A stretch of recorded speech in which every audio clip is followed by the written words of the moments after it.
से बयान हो रहा था और इसमें नुक्ता जो होता है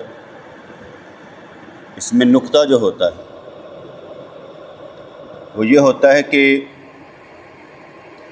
जहाँ बंदा वहीं बंदगी, जहाँ बंदगी वहाँ पर बंदा नवाज, वहीं पर माबूद। तो मेरा जुमला समझ आया कि नहीं आया? समझ आया क्या?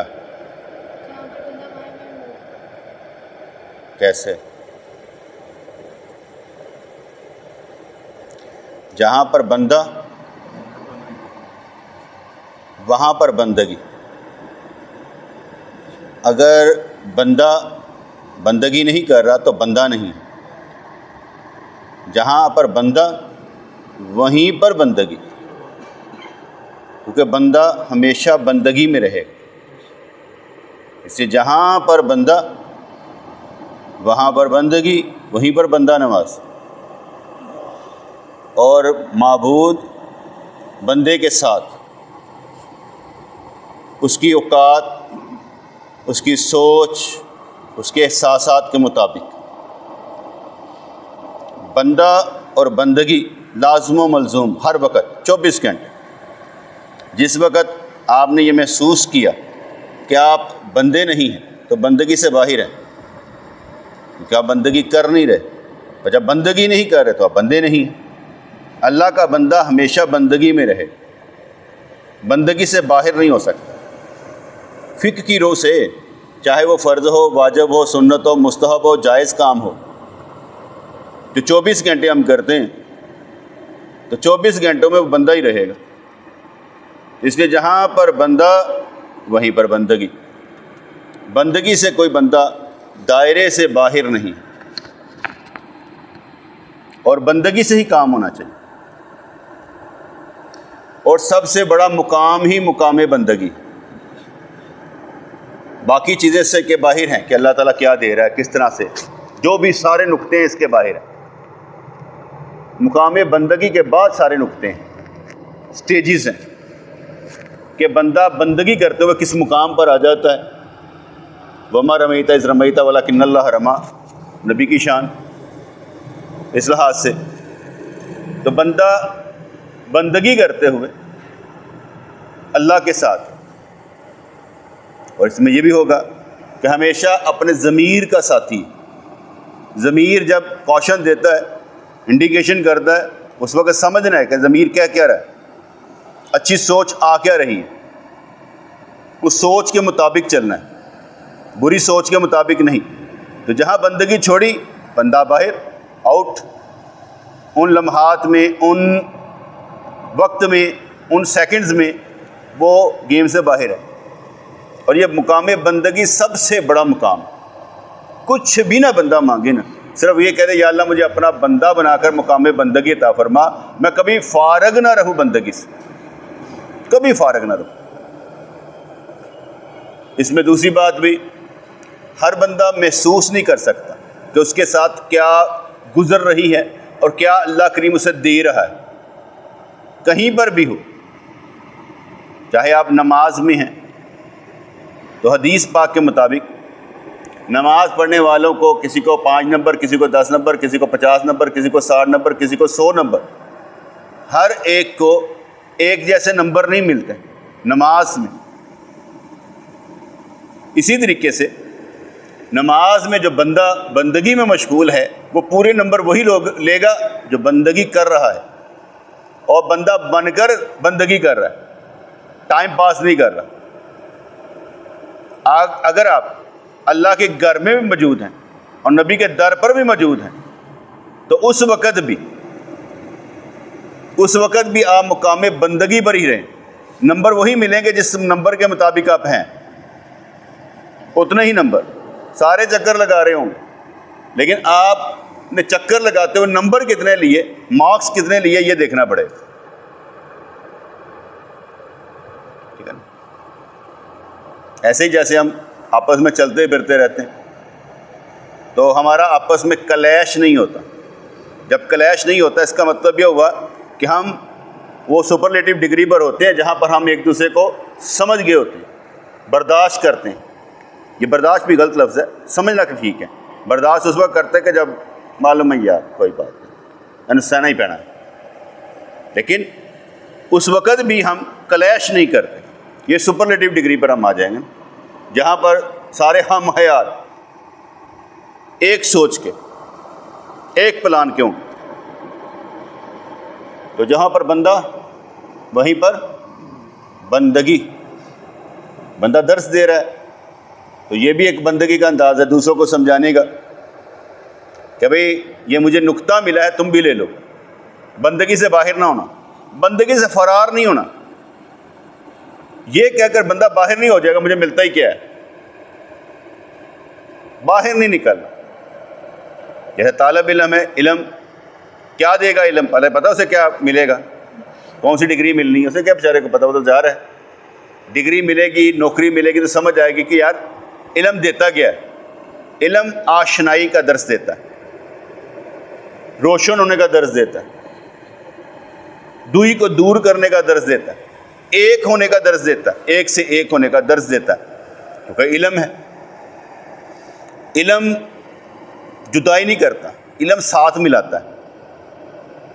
जुदाई करने का मतलब ये होगा कि हमारे अंदर जो अंसर मौजूद हैं गलत किस्म के, वो रुकावटें पैदा करते हैं, लड़ाइयाँ करवाते हैं। तो इल्म आशनाई का दर्स देगा, जुदाई का दर्स नहीं देगा। वो कहेगा नहीं जुदाई का दर्स नहीं, आशनाई का दर्स देगा। यहाँ पर हज़रत सुलेमान अलैहिस्सलाम ने फरमाया, मैं अल्लाह का ऐसा रसूल हूँ जो लोगों को अपने दीन की दावत दे। और हर नबी दावत ही देता है दीन की तरफ, इस्लाम की दावत। इस्लाम किस बात का नाम है? 5 वक्त की नमाज़ पढ़ना, ला इलाहा इल्लल्लाह के बाद नमाज, रोज़ा, ज़कात, हज, यानी ला इलाहा इल्लल्लाह पहली बात, और उसके बाद नमाज, रोज़ा, ज़कात, हज, इस्लाम। और ईमान की बात, अल्लाह पर ईमान लाना, किताबों पर ईमान लाना, रसूलों पर ईमान लाना, तकदीर पर ईमान लाना, आखिरत पर ईमान लाना, बल्कि कुरान के एक एक लफ्ज़ पर ईमान लाना, बाहर नहीं निकलना। तो हज़रत सुलेमान अलैहिस्सलाम ने फरमाया, मैं अल्लाह का ऐसा रसूल हूँ जो लोगों को अपने दीन की दावत दे। हमारा दीन, अल्लाह का दीन, नबी का दीन एक, दावत यही होगी। तुम्हारे सारे गम, तकलीफ, परेशानियाँ दूर हो सकती हैं जब अल्लाह चाहेगा। उसके आगे तुम रोला डाल लो, अपनी तकलीफ रो रो के कह लो बयान। जो काम ना भी बन सकते हो वो कर देगा। रोला डालना लाजम।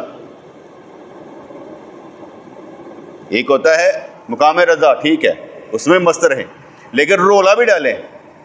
मुकाम रज़ा अपनी जगह पर है, बंदगी अपनी जगह पर।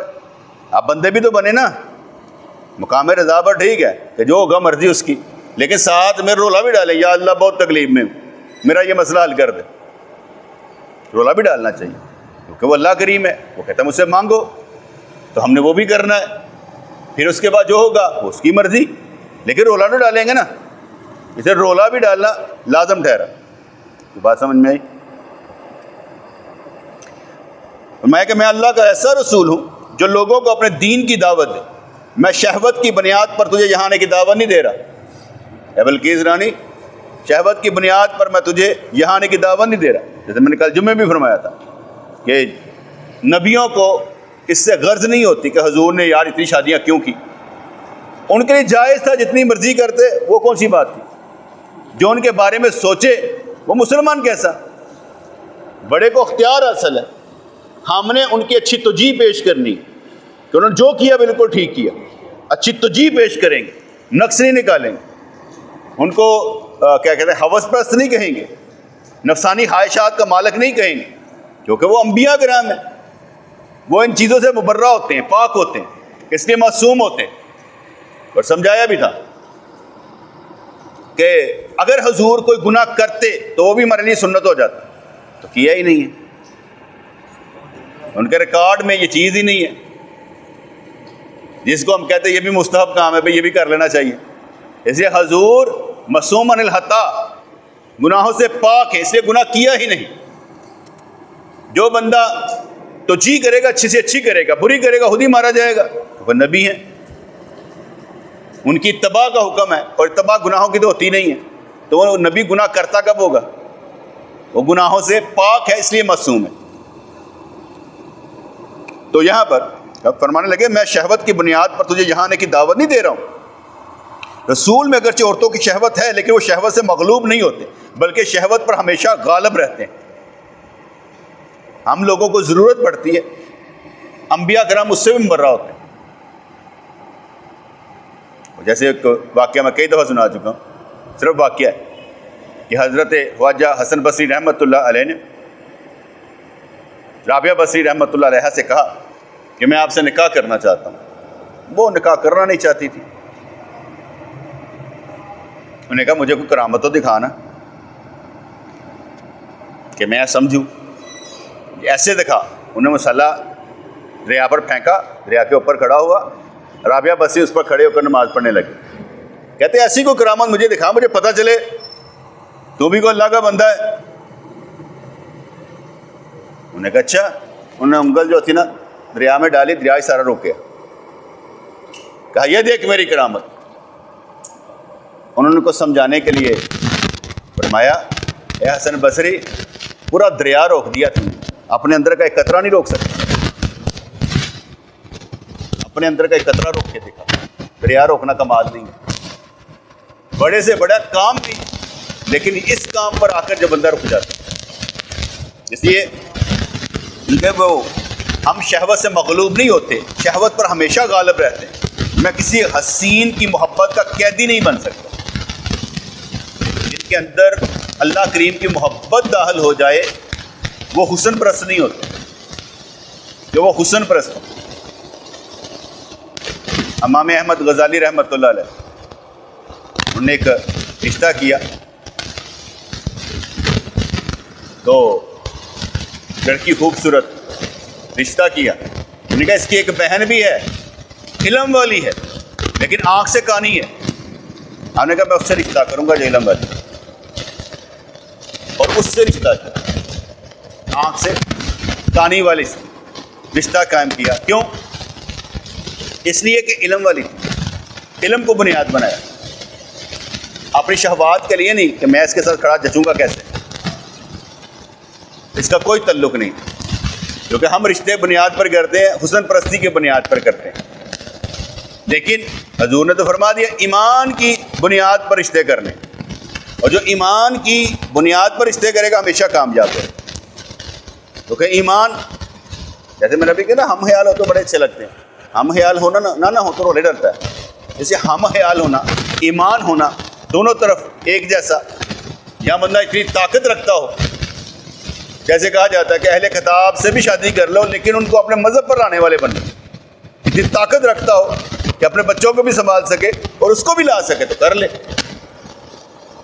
तो करना क्या है? ईमान की बुनियाद पर शादी करनी चाहिए। हुस्न की बुनियाद पर शादी करते हैं लोग, लेकिन नहीं करनी चाहिए, ईमान की बुनियाद पर। फरमाया मैं किसी हसीन की मोहब्बत का कैदी नहीं बन सकता। रसूल अगर बुत कदे में जाता है तो बुत सर निगू हो जाते, बुत सजदा कर देते, लेकिन रसूल जाता है उनको सजदा करने के लिए नहीं, लेकिन बुत सर निगू हो जाते हैं, वो झुक जाते हैं नबी के कदमों में, क्योंकि पत्थर, शजर, हजर सब हजूर को पहचानते हैं। गज़ाली रज़ी अल्लाह फरमाते हैं कि नबी ने फरमाया मुझे याद है कि जब मैं इन पहाड़ों से, इन दरख्तों के पास से गुजरता था तो ये मुझे सलाम करते थे। अभी नबूवत का वो ऐलान का हुक्म नहीं, लेकिन फरमाते थे मैं जब जाता था कि मुझे सलाम किया करते थे। जिनका शक्के सदर ही बचपन में हो गया हो, जिनको पाक साफ ही बनाया गया हो, तो सलाम तो करना ही था। उनके जो रूह थी और उनका जिस्म जो था, दोनों ही पाक साफ, इसलिए उनके जिस्म पर कोई मक्खी नहीं बैठती और नबी के जिस्म से खुशबू आती थी। अगर कोई कहे वो क्या कहते हैं अतर लगाते थे, उनके अंदर से ही खुशबू आती थी, लोग पसीने को ही अतर बना लेते थे। आगे बताया कि हुजूर के लिए हमेशा अच्छी तोजी करना, उनके ऊपर मक्खी नहीं बैठती थी, उनका पसीना खुशबू होता था, उनका पहाना निकल जाता, जमीन खा जाती और वहां से खुशबू आती थी। इसलिए आप अल्लाह करीम के महबूब रूह और जिस्म के साथ ही पाक। रसूल अगर बुत कदे में जाता है तो बुत सरनिगू हो जाता है।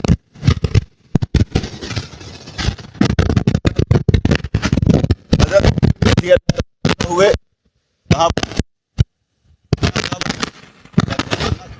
पैदा हुए,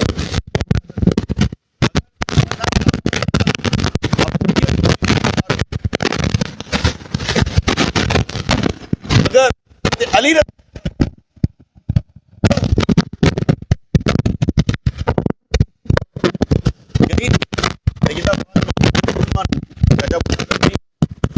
जो गई थी वहां पर, वो बुतों की वज्जो लेने के लिए गई थी, जो वहां तो बुत थे, नहीं क्यों खाना काबों में उस वक्त पैदा ना कोई अफजलियत नहीं रखती।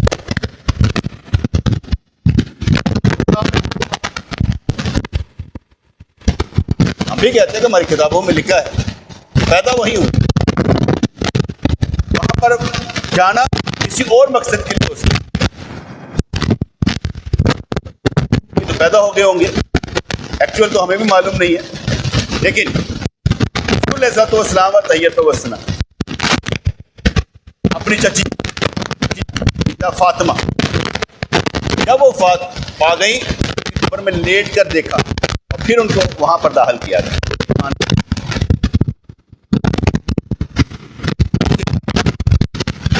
ये हक बनता था, वो भी तो पालने वालों में से थी ना हुजूर, ये उसका हक बनता था, हक बनता है उनके लिए हुजूर ने बहुत। इसलिए रसूल अगर बुतकदा में जाता है तो बुत सरनिगू हो जाता है। हुजूर अलैहिस्सलाम खाना काबा में गए तो बुत सरनिगू हो गए, गिर पड़े। अबू जहल जाता था तो खुद उनके सामने सरनिगू हो जाता था। अगर बड़े से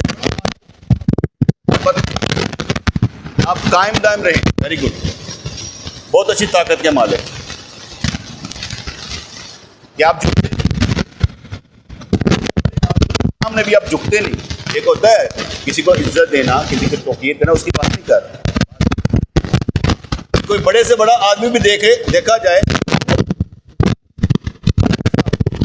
वो बादशाह का प्राइम मिनिस्टर है, उससे मुतासर नहीं होना, अपने दिल में रहना।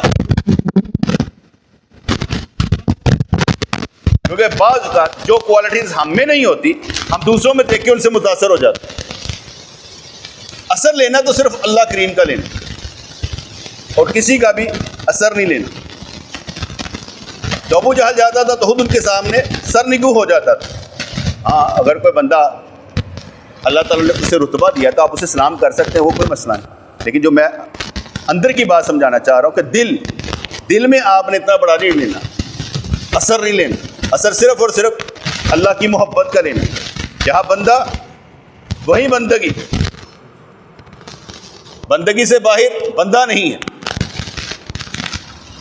अब घर में जाएं और बुढ़ियाँ इतना गला करनी शुरू कर दे, ठीक है, दूसरी तरह बंदे हो, ये बुढ़ियाँ इतना ही। बंदा बंदगी के मुकाम पर रहेगा, हर वक्त समझाने के मुकाम पर रहेगा, क्योंकि बंदा है। इसलिए बंदगी के मुकाम पर रहना ये अफजल तरीन सूरत हाल है मुकाम बंदगी में। तो फरमाने कि ये दुनिया शहवत का घर है और मोमन और काफर सब इसमें मुकीम है, सारे रहते हैं, और इससे बाहर कोई नहीं, इस डोर से बाहर कोई नहीं। अब देखना हमने ये है, अरे इस बात को सुन लेना, देखना हमने ये है, हमारा जो असर लेते हैं, जो हमसे मोहब्बत करने वाले हमारा असर लेते हैं, कैसा असर लेते हैं, या आप सब ने अपना मुशाहदा करना। क्या आप किसी को मुतासर करने के काबिल हैं? क्या आपसे कोई मुतासर है? क्या आपके दीन पर चलने से आपसे कोई मुतासर है? क्या आपसे कोई मुतासर आपकी तरह चलने की कोशिश करता है, आपको कॉपी करता है, या आपने खुद गौर व फिक्र कर? क्या आपसे कोई मुतासर है, या आप किससे मुतासर हैं? आप किससे मुतासर हैं? क्योंकि ये रंग चढ़ने चाहिए। अगर रंग नहीं चढ़ेंगे तो आप कैसे होगा? इसलिए रंग चढ़ने चाहिए। अगर हमारे ऊपर रंग नहीं चढ़ेगा तो फिर काम नहीं बनेगा। इसलिए अपना गौर व फिक्र खुद करना। महमूद, किससे मुतासर हो? सोच समझ के जवाब देना है। किससे मुतासर?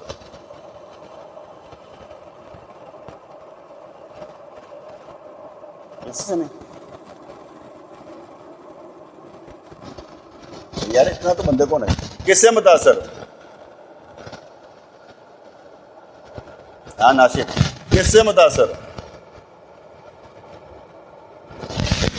इसकी लेवल का लगता नहीं है। अल्लाह अकबर। तो ये दुनिया शहवत का घर है और मोमन और काफर सब इसमें मुकीम फंसे हुए हैं, निकलने की कोई जा ही नहीं। या बंदा कहे मैं निकल जाऊंगा, कोई जा नहीं। या ये फंसे ही रहने का मुकाम, निकलने वाला मुकाम है ही नहीं। क्या आप यहाँ से भाग सके? नहीं भाग सकते। इसी में रहकर आपने अपना असर छोड़ना है। सबसे बाअसर शख्सियत मेरे नबी की है। सिस्टम को बनाने वाली हस्ती मेरे नबी की है। सिस्टम देने वाली हस्ती मेरे नबी की है। उनसे बढ़कर इस दुनिया में निज़ाम किसी ने नहीं दी, चाहे रूहानी हो, चाहे माशरती हो, चाहे मौशी हो, कोई भी हो। इससे बढ़कर निज़ाम नहीं है। अब हम उस निज़ाम के खिलाफ चले तो और बात है, लेकिन इससे बढ़कर निज़ाम कोई नहीं। साबित आपने करना है, साबित आपने करना है कि आप किस जगह पर खड़ा होना चाहते हैं। अगर आप पावरफुल हैं तो आप जो चाहेंगे वही होगा। अगर आप पावरफुल हैं, जो चाहेंगे वही होगा। और अगर आप पावरफुल नहीं तो वो करेंगे जो दूसरा चाहेगा। हम अपने इस मरकज़ पर भी देख लेते हैं, हम किसी अमीर को नहीं जा देते पायने से आके बैठो, जड़ा आ गया ठीक, जिथे बैठ गया ठीक, बाहर लेते ही नहीं। जुमा पढ़ाते हुए बाहर लेते ही नहीं, सीधी सीधी बातें बाहर लेते ही नहीं। रिश्तेदारों का बाहर नहीं लेते क्योंकि हमने बाहर किसी और का लिया हुआ है। तो जब बंदे ने बाहर किसी और का लिया हो तो फिर बाहर किसी का नहीं लेता। ख्याल करता है, एहसास करता है, लेकिन बाहर अल्लाह करीम की मोहब्बत का है। ये मैंने वैसे आपको मिसाल दी कि हम वही कर सकते हैं जिसमें हम कॉन्फिडेंट हो और ये समझते हो कि हमारी बात को माना जाएगा। मशवरा करने में कोई हर्ज नहीं, लेकिन मर्जी वही करें जो अच्छी से अच्छी हो।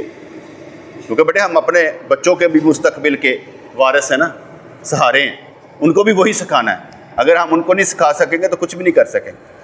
कोई खेल सके ना खेल सके, अकेला भी बंदा खेलने वाला होगा, रब उसका हादी है, उसको रास्ता दिखाने वाले, वो चलते चलते निकल जाए। मेहनत मुशक्कत करने वाला कभी मार नहीं खाता। अच्छा जी, तो फरमाने का ये दुनिया शहवत का घर है और मोमन और काफिर सब इसमें मुकीम है। शहवत पाक लोगों की गुलाम होती है। शहवत पाक लोगों की गुलाम होती है, जो जैसे सोना भट्टी में जाकर और चमकदार हो जाता है। इसलिए इस दुनिया में भी वो लोग रोशनी देते हैं दूसरों को जो पाक साफ होते हैं। वो कहते हैं मैं इन जैसा बनना चाहता हूँ। मैं इसी हालत में, ना कोई मुहद्दस, ना कोई फ़कीह, ना कुछ हो, इसी हालत में जैसा हूँ, जैसा मुझे रब ने बनाया है, जिस तरह की मुझे अकल दी है, क्योंकि हर एक का हिसाब किताब उसकी अकल के मुताबिक है। मैं जैसा भी हूँ, जिस तरह का भी हूँ, इन जैसा नहीं। मैं सिर्फ सरकार से फैज़ान लेने वाला बनना चाहता हूँ, रहना इस तरह ही चाहता हूँ, क्योंकि मैं ऐसा ही हूँ। अगर हमारे अंदर तब्दीली आए तो उनसे की मोहब्बत से आए, आनी चाहिए, लेकिन उनकी मोहब्बत से आए तब्दीली, अपने आप को बदलने की हालत। क्योंकि गेम एक दफ़ा खेलने को मिलनी है। इधर सांस बंद तो सारे कहानी ख़त्म, कोई नहीं जानता कौन है तुम। क्योंकि हम कौन सा किसी को पूछते हैं बेटे, हमें भी किसी ने नहीं पूछना, किसी ने नहीं पूछना। खुद अपना देखें ना कि मैं हूँ क्या, खुद समझने की कोशिश करेंगे तो काम बनेगा ना। जब तक आप समझेंगे नहीं कि मैं क्या हूँ, मैं कौन हूँ, उस वक्त तक हकीकत जान नहीं पाएंगे। तो फरमाने लगे शहवत पाक लोगों की गुलाम होती है, जैसे सोना भट्टी में जाकर और चमकदार हो जाता है। काफरों की मिसाल खोटे और मुलम्मा शुदा शय की है, जो कि भट्टी में जाकर काली और रुस्वा हो जाती है। खरा इम्तहान में पढ़कर और खरा हो जाता है। इम्तहान इसलिए आते हैं ताकि पता लगे ईमान किसका ज़्यादा है, बढ़ता चला जाता है।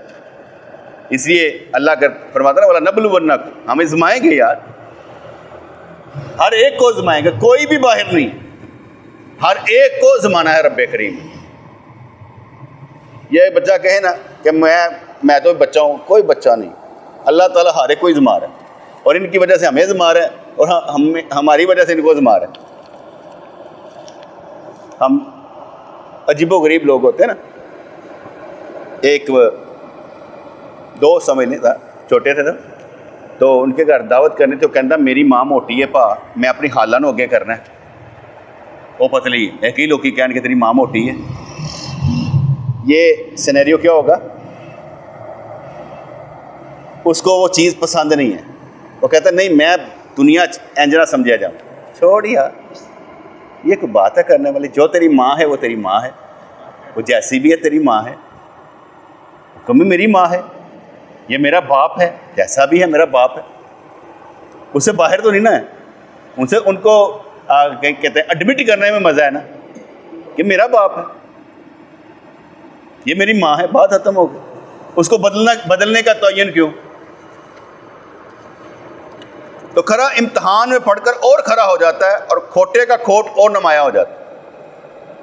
क्या कि मैं आपसे कोई सवाल करूं, आप झूठ बोल दें, और खुद आपको मालूम हो कि हमने झूठ बोल दिया, तो क्या होगा? मैं सवाल करूं, आप सच बोल दें, सच मुझे भी मालूम हो कि सच यही है, तो उस पर मैं तयन करूंगा कि ये बच्चा जिसने सच बोला है कमाल है यार, इसने झूठ नहीं बोला। इसलिए झूठ नहीं बोला कि उसे मालूम था इसके सामने सच ही बोलना चाहिए, झूठ नहीं बोलना चाहिए। तो इसलिए समझाया गया खरा इम्तहान में पढ़कर और खरा हो जाता है। बार बार बार बार इम्तहान, और सच्चा कहता है मैंने किया जनाब, हुक्म करें, होगा क्या? क्योंकि मैंने जब भी अपने पीर मुर्शिद के आस्थाने पर जाना चाहा, जब भी हुजूर के आस्थाने पर जाना चाहा, कोई रुकावट कभी नहीं है।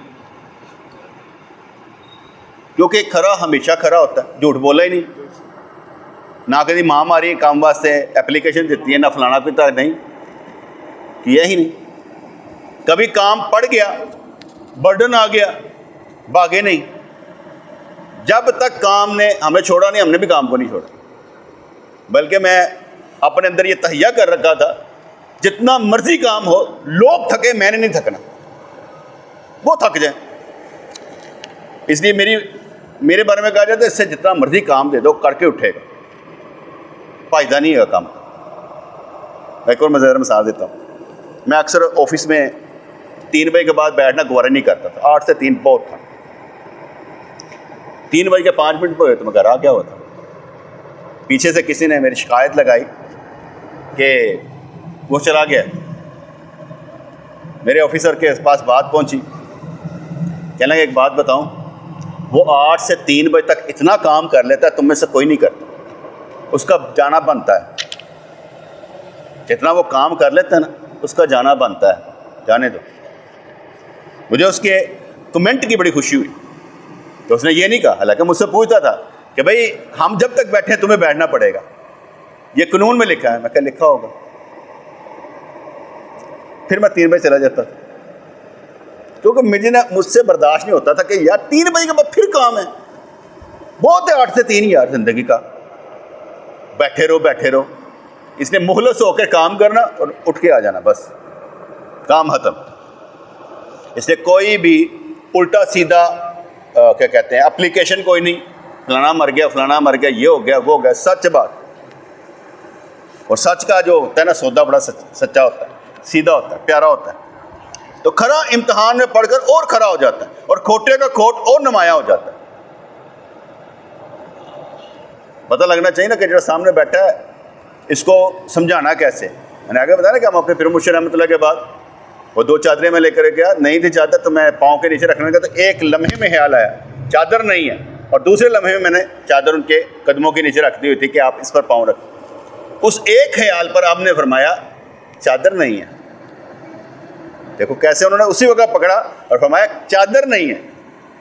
मैं कहा जी साईं, बरकत के लिए।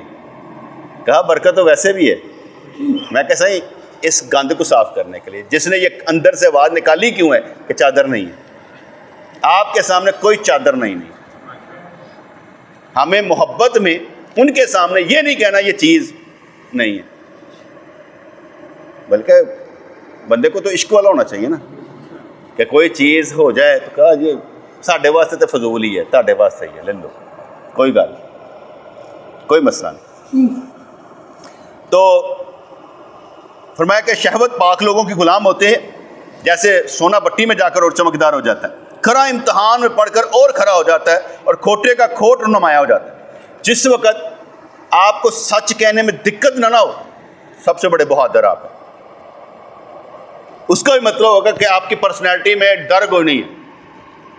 डर है पर्सनैलिटी में, दाग है कि आप सच नहीं कह पा रहे। सच कहने वाले की पर्सनैलिटी में दाग नहीं, सच बोलेगा, झूठ कहेगा नहीं। मैंने कभी कहा जी मुझे बड़ी करामतें हैं, कशफ है, फलां है, फलां, मैं कहते ही नहीं।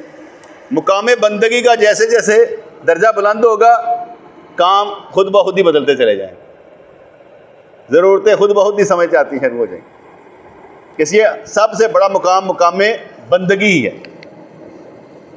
नबियों का मादी जिस्म लोगों के लिए हजाब बन जाता है। वो कहते साढ़े नाल दा ही है, खांदा पींदा शादियाँ करता।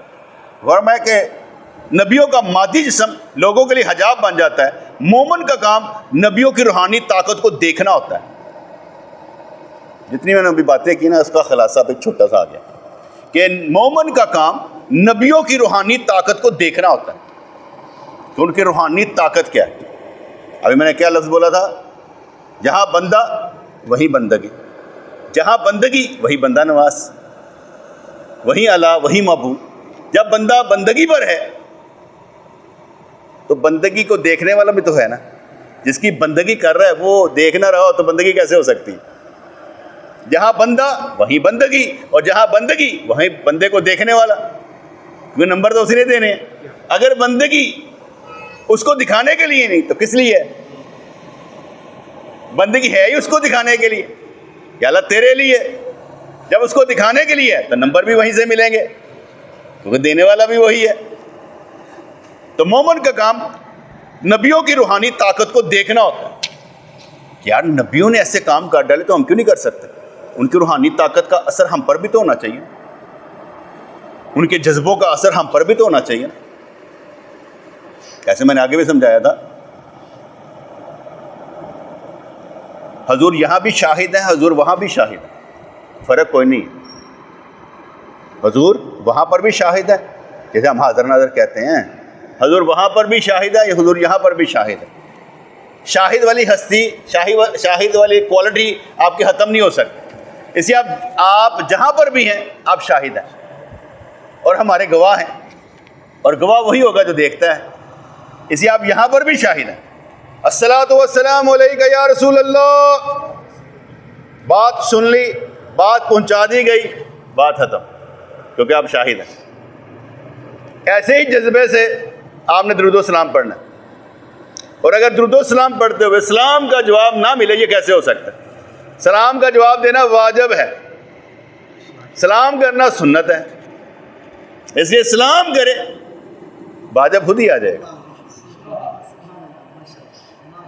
इसलिए सलाम करे, वाजिब खुद ही आ जाएगा। इसलिए सलाम करते हुए या नबी सलाम अलैका, या अबू बकर सलाम अलैका, या उमर सलाम अलैका, सलाम करते चले जाएं, जवाब खुद ही आ जाएंगे।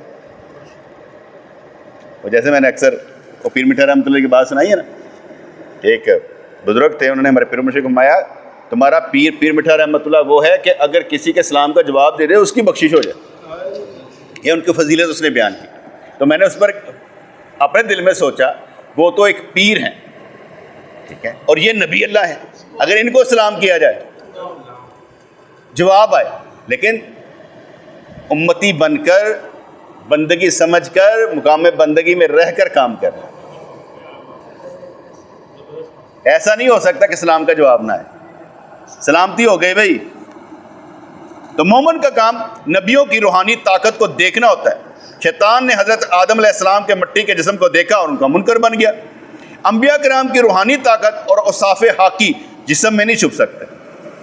मैंने आगे बताया कि उनका पसीना भी खुशबू वाला, वो लुआब भी डाले तो मीठा, वो लुआब भी डाले तो हड्डियाँ जुड़ जाएं, पानी मीठा हो जाए, आंखें ठीक हो जाएं, क्योंकि उनके औसाफ उनके जिस्म इस हाकी जिस्म में छुप नहीं सकते, बाहर निकल आते हैं, क्योंकि वो रूहानियत, ये लबादा छोटा वो बड़ा है।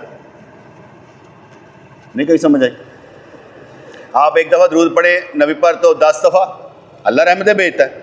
एक दफ़ा नबी करीम वो अपने लबादे में वो जो चीज़ है ज़्यादा भारी है ना, आखरत वाली, रूहानियत वाली, जिस्म जो है कम, इसलिए इस लबादे में कैसे थमेगा, इसलिए वो सारे के सरापा मौजा बन जाते हैं।